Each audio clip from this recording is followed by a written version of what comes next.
About immigration. And immigration is an important thing, especially we're talking right after July 4th. So immigration really matters for America. We're a nation of immigrants for the most part. And we have millions of people. We have a line that is millions of people deep.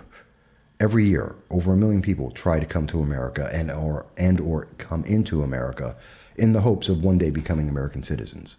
We currently have, your estimates can be anywhere from 11 to 22 million people who are illegally in the United States at this moment. They don't intend to become citizens.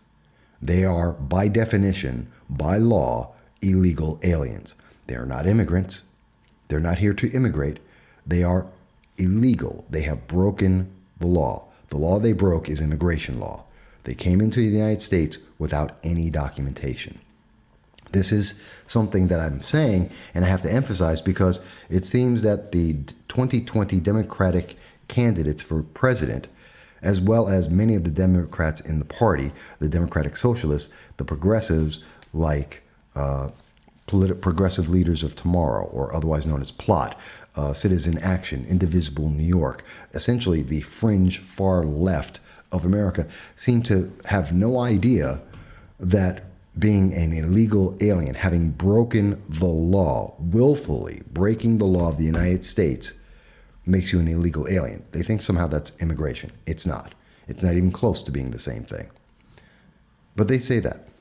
And they've been forcing this. They've been trying to find ways. They've been literally encouraging people to break the law at every step.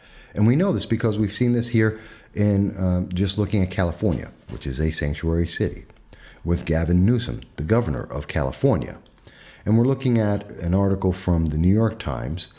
This article, for those who are listening in, it's when it comes to the census, the damage among immigrants is already done. This came out on June 27th of 2019. And of interest of this is that in the article, it goes on to say, quote, critics have accused the administration, meaning the White House under President Trump, of attempting to use the question on the census of American citizenship to discourage immigrant communities from participating in the census. Let's stop right there. They're not discouraging immigrant communities. They're discouraging illegal aliens. Okay? And that's a big difference. And that's a big difference. They're discouraging illegal aliens. And they should, because they've broken the law. And they shouldn't be rewarded. But you have to ask yourself, why are people like Gavin Newsom encouraging illegal aliens not to take the census? To take the census, to be counted along with citizens in California. And we hear Governor Cuomo and many others who are also encouraging illegal aliens to be counted in the census, even though they're not citizens. Because it's about money and power. Because if you count them, then that means you get more federal taxpayer money to your state. It means that you're able to have more power in Congress. There are 53 members of Congress in the state of California because of the population. How many people would they lose? How many members of Congress would they lose? And how much power would they lose if you didn't count illegal aliens? And California is the number one location of illegal aliens in the United States. New York is number 2. So imagine if they lose 1 million people. How many would be what? 3, maybe 4 members of Congress that they would lose?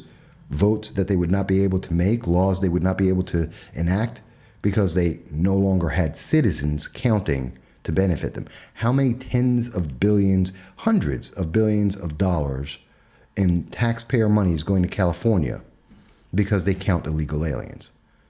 Individuals who are not benefiting the nation and are getting a reward because they're being counted.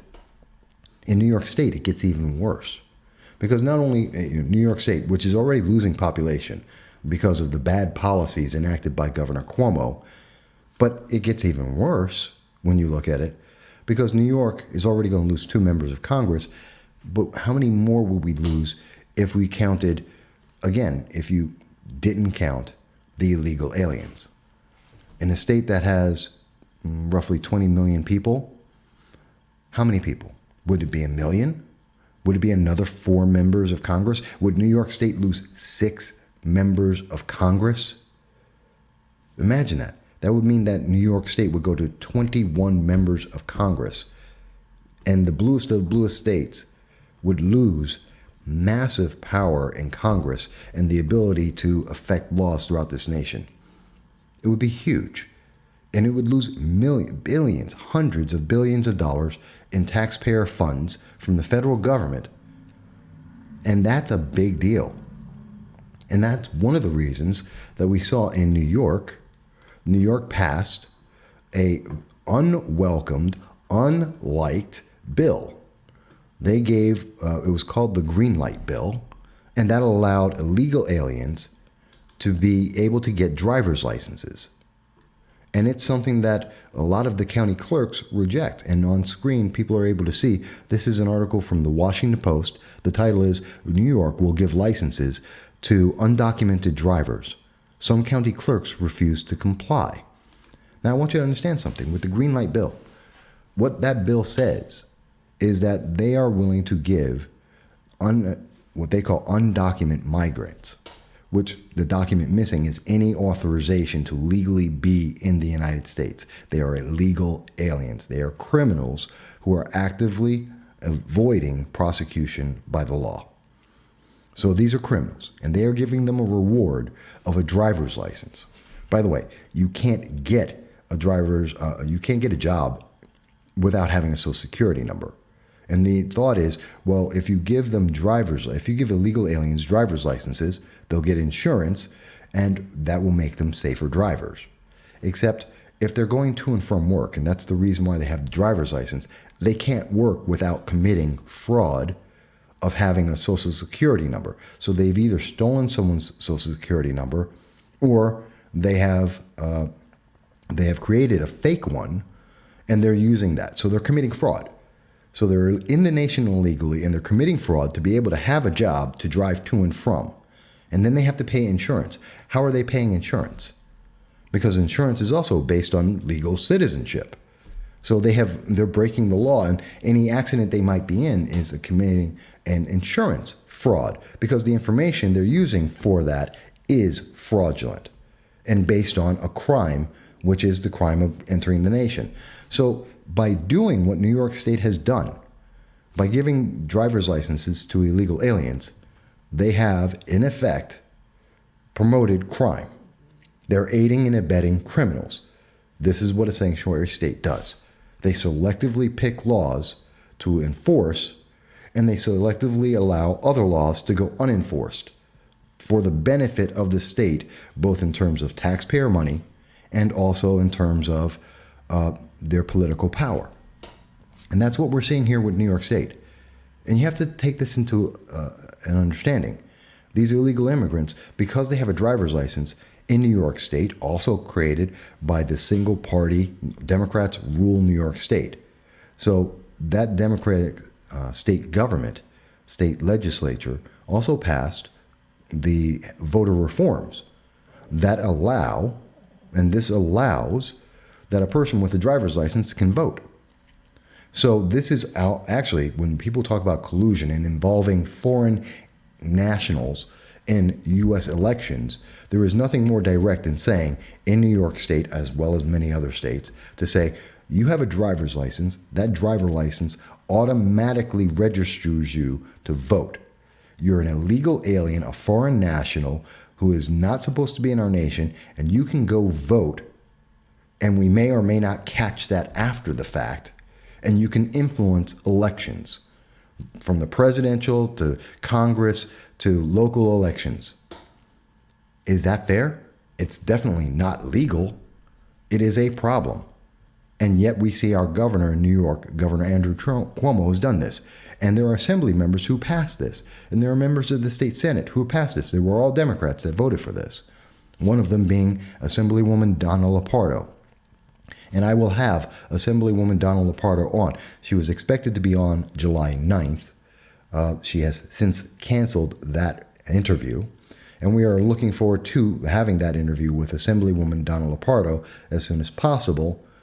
because we're going to ask her why she voted for giving illegal aliens driver's licenses, which will allow them to vote in U.S. elections illegally.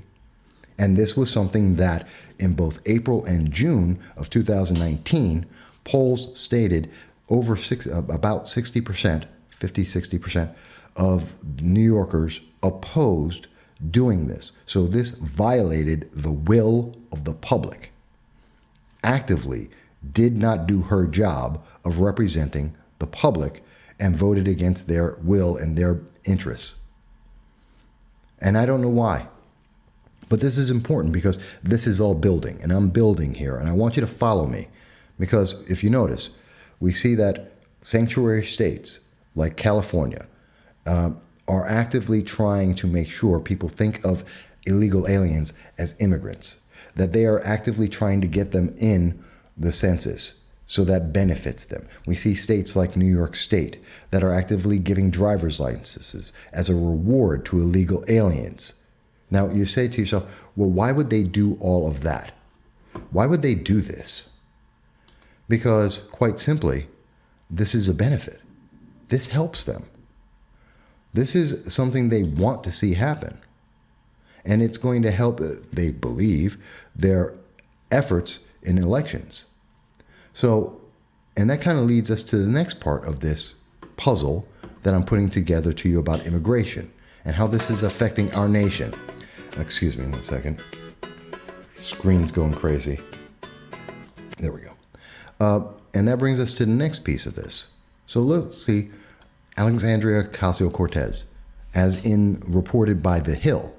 And the article states, quote, the title is, quote, after concentration camp comparison, photographer shares photos of Ocasio-Cortez at the border.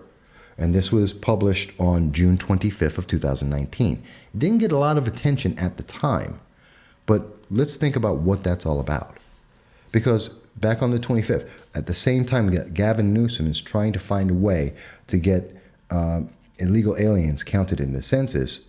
Alexandria Ocasio-Cortez, much like with Colin Kaepernick, is accusing the United States of being a concentration camp, of being Nazis, of having detainees at ICE centers being compared to the Nazi concentration camps, which is false. It's not even close.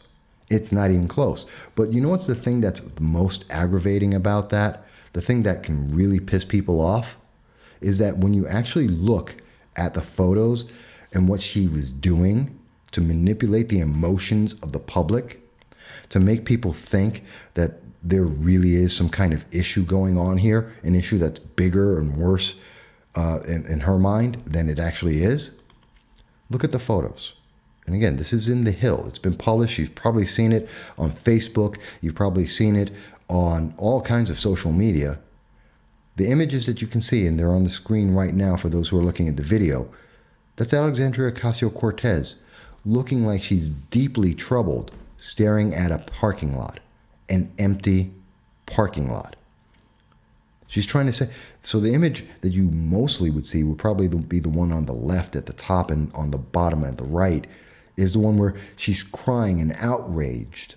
And in fact, she put out a tweet about this saying, in part, and this is from Alexandria Ocasio-Cortez's Twitter account, her official Twitter account, I'll never forget this because it was the moment that I saw with my own eyes that the America I love was becoming a nation that steals refugee children from their parents and cages them. Wait a minute, let's stop for a second. She's looking at a parking lot. She's looking at a parking lot, and she's trying to tell people that somehow this empty parking lot is somehow separating children. That this is the way that she wants to manipulate you. So let's put some of these pieces together for a second. So we have Alexandria Ocasio-Cortez, AOC, and many other democratic socialists and progressives that are out there saying that America's an evil, terrible place. That our flag reminds them of racism, like with Colin Kaepernick, even though the people who actually created that flag were Quakers and were fighting against slavery. And they're completely ignoring people like Frederick Douglass in 1852. They're completely ignoring people like Jesse Owens in 1936, standing up and fighting for freedom, for fighting for America, and fighting against actual Nazis. They're ignoring that completely to try and give you this other message to make you think something is wrong, that America is somehow evil, and that illegal aliens are somehow actual immigrants, and that even though they've broken the law, absolutely broken the law, that we should ignore that and give them a reward of both citizenship, taxpayer-funded facilities like medicine and healthcare, and education in our school systems, and driver's licenses so that they can go to jobs where they must commit even more fraud and even more crimes to have that job.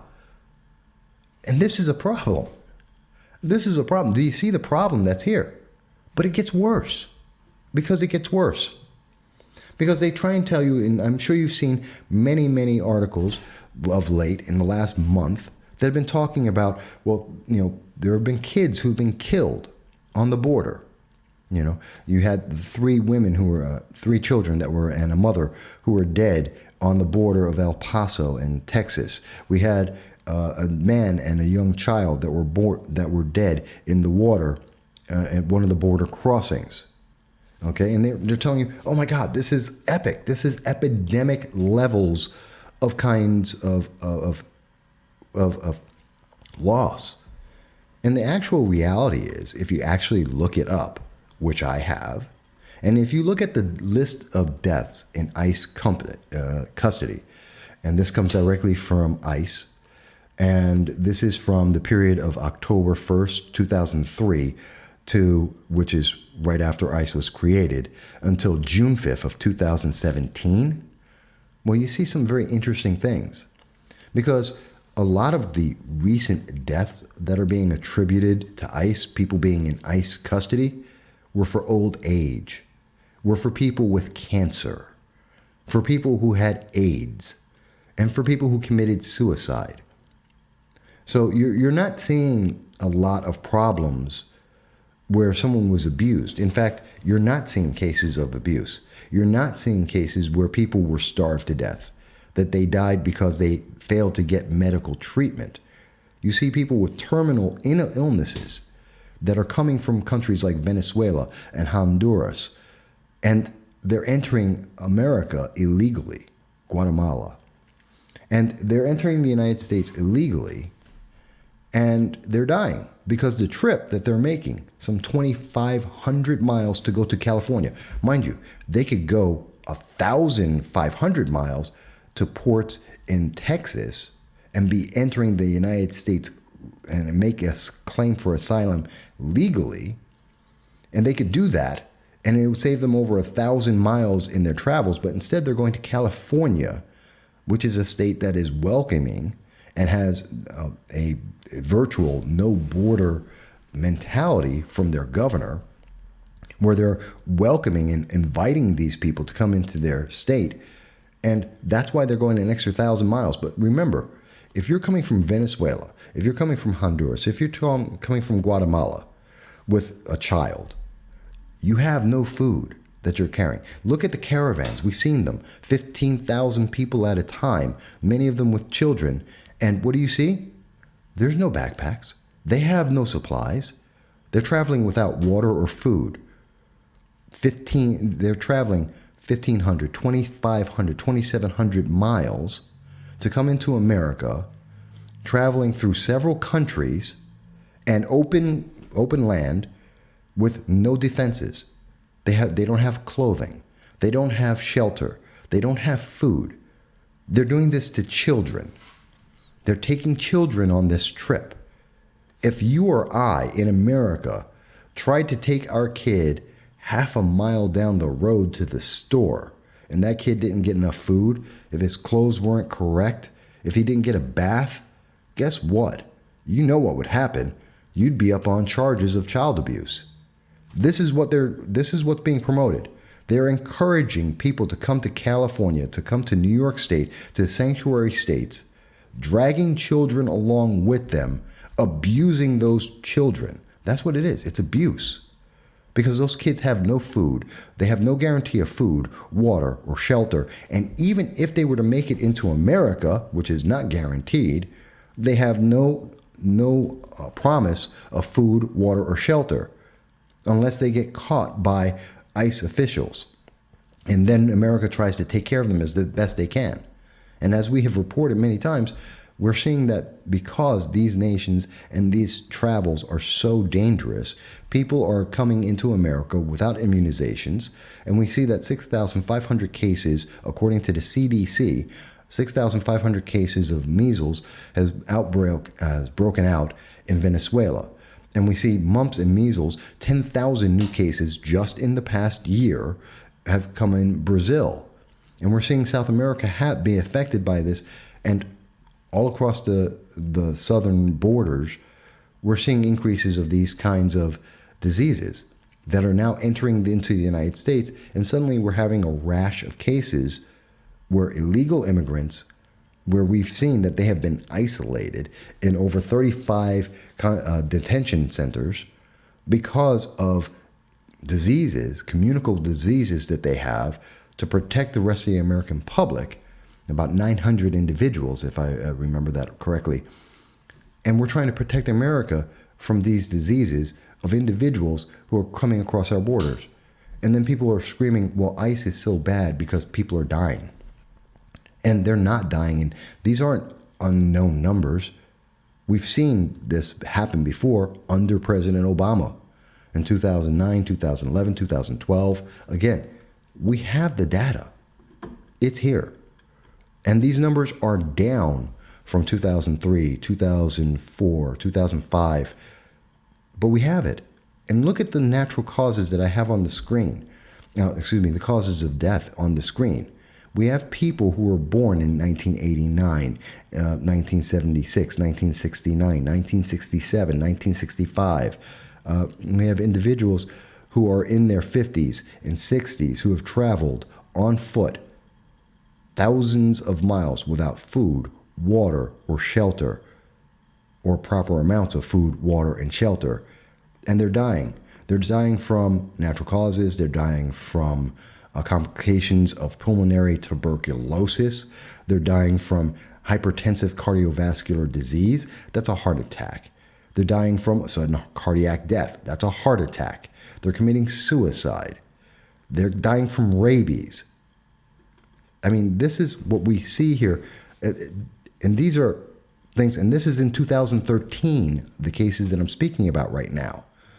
2013, we had individuals that were dying from Mexico and Canada, Jamaica, Antigua, Mozambique, Honduras, Guatemala. I mean, the guy he was born in 1985, died of rabies in 2013 in an ICE detention center. Rabies? When was the last time you heard of an American dying from rabies? Which tells you what we're really dealing with here. This is the real problem.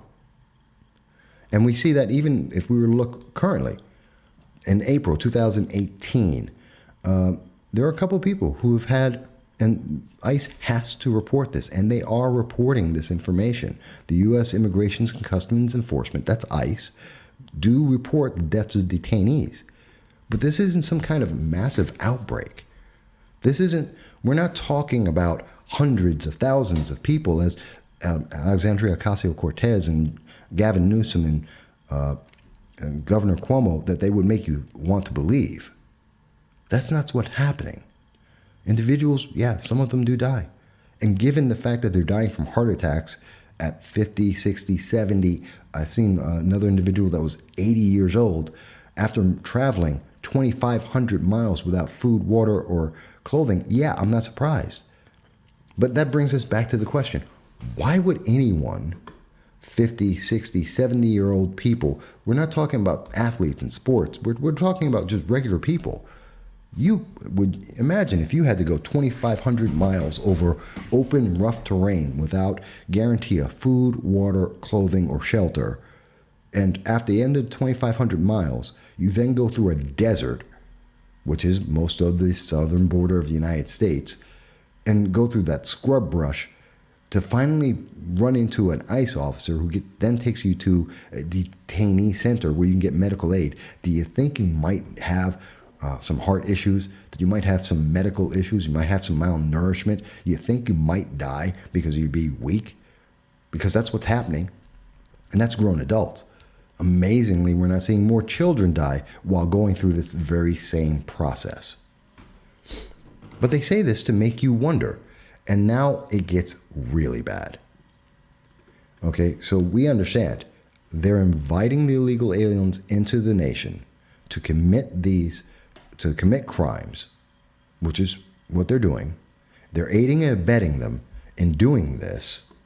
And then they're turning around and saying, well, because we've invited them into America with the promise of taxpayer-funded food, clothing, jobs, the ability to vote, to get medical aid, the problem is on America. Well, America's bad because we're saying you got to follow the laws, and that anyone who doesn't agree with that is evil. And it's gotten so bad that we saw that Cory Booker, Senator Cory Booker, who is running for president, he's an individual who, just like Colin Kaepernick, has decided that America is just a bad nation, that we don't know how to take care of people, that we're somehow oppressive. Cory Booker decides that he's going to go out and he's going to break the law. And he did.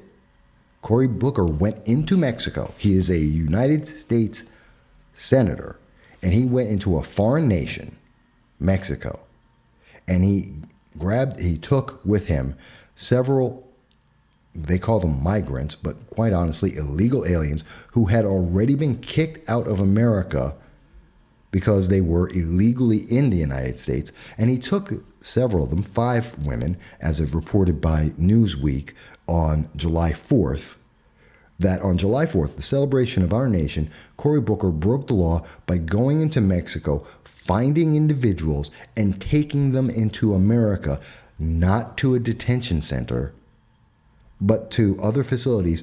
So he literally brought in people who did not have a legal right to be in America and brought them across the border and deposited them with pro-illegal immigration organizations so that they could be in America, and taught them how to make claims of asylum. And we know that they were being taught to do this because we see another example, which comes from the Washington Examiner. And that is, in this article, Democratic Congresswoman secretly sending her staff, into Mexico to coach asylum seekers. That was on July 5th. And that happened to be members of the staff for Representative, what's her name? Elizabeth, I want to get her name right, Veronica Escobar, who happens to be in the district that used to be for Robert Beto O'Rourke, the fake Hispanic. So we see Democrats are actively, so it's not enough that illegal aliens are coming into the nation because they've been invited. We see members who are running for Congress, not only running for Congress, but running for the presidency, are actively going out and grabbing people, teaching them how to circumvent the law and allowing them to break the law in the United States. Now, this is the state of immigration in America today. And if you have not been terrified by this, I don't know what will. I am terrified. This is not what the 4th of July is about. This is not what America is about. We're not a nation of broken rules and chaos. We're not a nation where people who are looking to be elected and to maintain political power get to pick and choose what laws they want to find. You don't get to have a sanctuary city and say, well, we're going to follow this law, but not that law. By the way, give us your taxpayer money. And let us have our political power to try and change laws the way we want them to. It doesn't matter what the public wants. It doesn't matter what is the law or why there's a law. We just want to do that. And you should let us. Because that's what California, Washington with Governor Inslee, New York State with Governor Cuomo, that's what we're seeing right now, is the government of these states are telling the people, you're going to deal with this, that we're going to selectively pick groups of people, and we're going to place those groups of people who are illegal. They are criminals, unrepentant criminals. They're not turning themselves in. They're not allowing themselves to get deported. They are actively, willfully breaking the law, and they are more important than the citizens. And you can say that because the green light bill, New York driver's licenses for illegal aliens, is a thing. And because they are fighting, New York State, California, they're fighting against not counting these people in the census because it maintains power and money. And then they turn around and go, well, why is everyone upset? Oh, it's because Republicans are so evil, because conservatives are so evil. How about the rule of law? Let me ask you something. If an illegal alien knows that states like California, New York, will break the law for them, and they know that they will allow them, even if they commit crimes, to stay in the nation, that they will not turn them over. The New York driver's license law actively states 3 times in the bill that it will not share that information, the legal status of this individual, with the federal government, as is required by law, which is why the county clerks are rejecting it. And you got to say to yourself, well, if they know that, why would they follow any other law? Because the only answer they're going to say is, well, I'm an illegal alien, so it's okay. Because you want me here. Because you want my vote. You want my body so that you can get more taxpayer money from everyone else in America. That's the trade-off. That these illegal aliens get to continue to break the law and get to get rewarded with health care and jobs and driver's licenses, things that they're not supposed to have. And they're going to get rewarded for that because they provide those Democrats, those progressives, those democratic socialists like Alexandria Ocasio-Cortez, the power and the money that they want.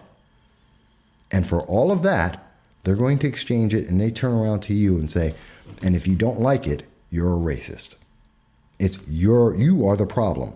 If you follow the law, if you believe that states and cities should follow the law, if you don't think your taxpayer dollars should fund and encourage individuals to break the law selectively, then you are the racist. It's your fault. You're the problem. I don't agree with that. I think it's ridiculous. And I don't think anyone's really broken it down and put together, these are the things that are happening. No. That's not what you're hearing about when you hear about all of this in government. What you hear instead is Colin Kaepernick saying that you're just some kind of racist. And that Nike celebrating the United States on the 4th of July, well, that means you're a racist. As opposed to back in August 9th of 1936, when Jesse Owens was proud to be an American and was actually fighting Nazis and fighting the oppression that Colin Kaepernick has never had in his life. It doesn't even exist anymore. The level of oppression that may have existed in 1936 doesn't exist anymore today. It doesn't. The fight against racism was won. More than anything else, it's been won. We've improved at every metric. Can it be better? Absolutely. But we've improved it. It is better. No one in 2019 is receiving the kind of oppression that Jesse Owens did in 1936. And yet we have less people who are appreciative of the nation that we have. And we have more people who are willing to go out there and, like Alexandria Ocasio-Cortez, and abuse our nation and tell us how evil we are for being able to have the money and the quality of life that makes 11 to 22 million, 25 million illegal aliens come into our nation every year, or to stay in our nation every year. I think I saw this, there's a funny caption that I saw the other day, and it said, if the detention centers were actually concentration camps, which they're not, as I've shown you with the ICE data itself. They're not even close. But if they were, This would be the only nation in the world where people have actually broken into, they are actively breaking the law to get into those detention centers. It's the first time in the world. So there you go.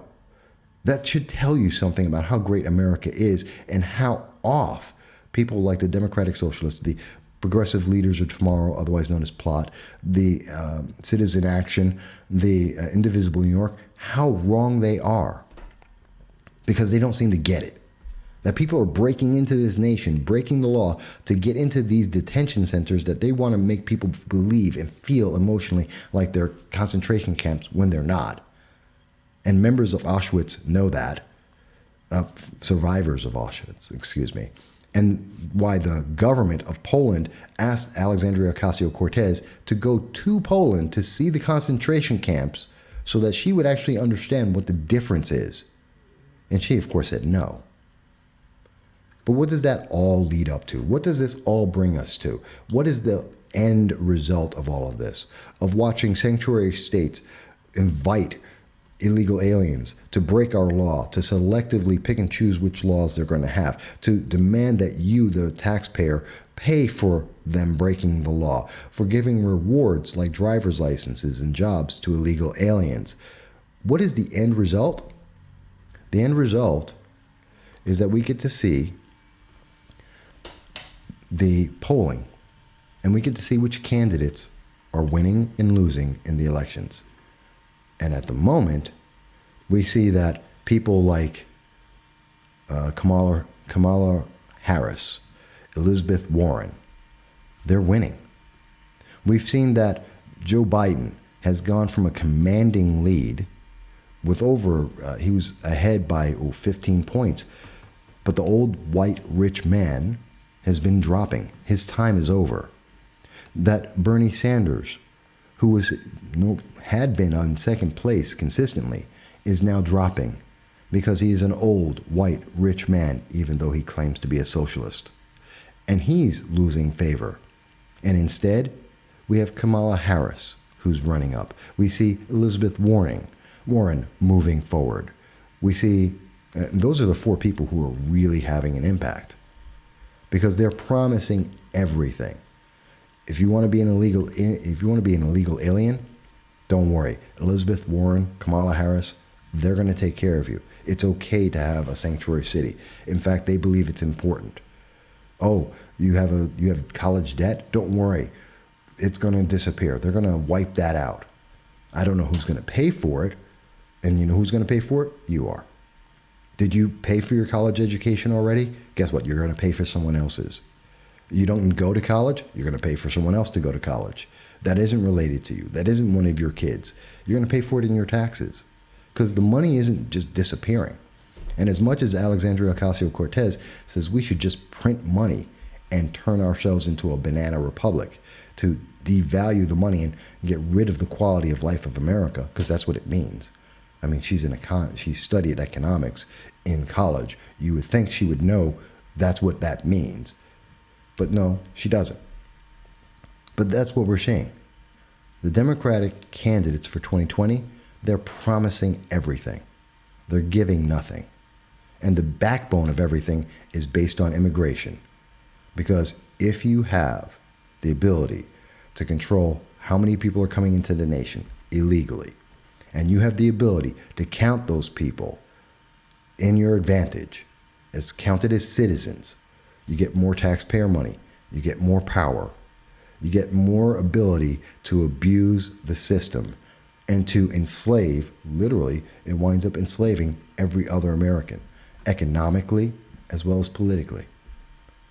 And if you keep people distracted by saying, like Colin Kaepernick and Nike, that, oh, they're the good guys, because they remember that there was slavery at one point in America, but they can't remember that there were people like Frederick Douglass and Jesse Owens who loved America and fought against the oppression they're talking about, and did so that people like Colin Kaepernick can make $14 million. People like Barack Obama could become president. That people like Kamala Harris and Cory Booker could run for president. You know what? Something's skewed here. This is about immigration. It is. It's about America. It's about what's going to happen. Back in October of 2018, on this show, we said that we believe that Kamala Harris and Elizabeth Warren were most likely going to be president, vice president, some mix-up of that, and that it's going to be an all-woman format to go up against President Trump for the 2020 election. I stand by that. I believe it. And I believe the approach is going to be, well, it's the women against that evil monster Trump. And anything that he says is either going to be racist or it's going to be some kind of misogynist statement, no matter what he says. And no matter how well the economy does, it's never going to be enough because you haven't gotten rid of everyone's debt. Even if you decided to go to college and get a master's in lesbian dance theory, which is actually a course. Because that's so popular and it has so many applications in the real world in getting a real job. Yeah. That's what we're looking at. And we're going to selectively pick people, sometimes by color. There is Kamala Harris is now saying that the government should selectively pick people based on their skin color to get benefits in buying houses. She specifically wants to spend $100 billion to help black individuals, black Americans, get homes. You know what that is? That's racism. That's racism. Because you're selecting a group of people based on their skin color alone without any other qualification to receive a benefit from taxpayers. And if I had said that anyone in government wanted to give $100 billion to white people to do anything, everyone would scream that it's racist. Guess what? Change the color and it's still racist. It just means that they like being racist when it benefits a group that they think will vote for them. Folks, we got to pay attention. This is our nation, and we can have this democracy. We can have this representative government as long as we want. And we are the greatest nation in the world. We have the highest quality of life. We will be able to maintain that as long as we want, if we pay attention, if we realize that these things are connected. I started with Gavin Newsom, started with the sanctuary cities, and it all ties together to the same thing at the end of the day. Who's in power? Who's getting the money? And that goes from the 2020 election to everything else. Now, you may disagree with this, and I've gone into great detail on it. You may disagree with it. Please tell me why. I'd love to hear it. But I believe I've been very clear, and I think it makes a lot of sense. It's a compelling thing to think about. And I do look forward to hearing from Plot and Citizen Action, Indivisible, New York, the progressive left, this democratic socialist. If they think I'm wrong, hey, tell me how. Because I'm pulling the evidence that's out there for everyone. And I'm just paying attention and looking at the consequences, not the emotions, the consequences of what they're actually saying and what they're actually doing. Because you can promise anything you want. They're promising that your money, don't worry, I'm going to pay everyone, Andrew Yang, I'm going to pay everyone $1,000. Except when you look at the details, no, he's not. And where's that money coming from? $3.1 trillion. Where's that coming from? Who's paying that? You're going to wipe out all college debt. Who's paying for that? What happened to the people who already did pay their debt? What are the consequences of these things? And what's the consequence of encouraging people to travel 2,500 miles with children in tow without guarantee of food, water, or clothing? And who's responsible ultimately when that kid, that parent, that individual dies? You're going to blame it on the detention center that's trying to save their life with health care and medication and trying to take care of them? Or are you going to blame the politician in the sanctuary city that invited them into our nation to take that trek in the first place? Because I tell you what, I think it's pretty obvious where the problem is, especially when they're doing it not for some humanitarian good, but for their political advantage and to have more money. That's more than deceitful. It's just bad. But I want to thank you for spending this time with me for an hour. I look forward to speaking with you again soon. Please remember, on Tuesday, July 9th, we're going to be speaking with Steve Cornwell, who is currently the district attorney of Broome County and is running for the Congress of the New York 20. He's running for the New York 22nd congressional seat. And he'll be our guest, a one-on-one with him live here on No Soundbites Allowed. I hope everyone enjoyed it, and I look forward to speaking with you again very, very soon. All right. Bye-bye.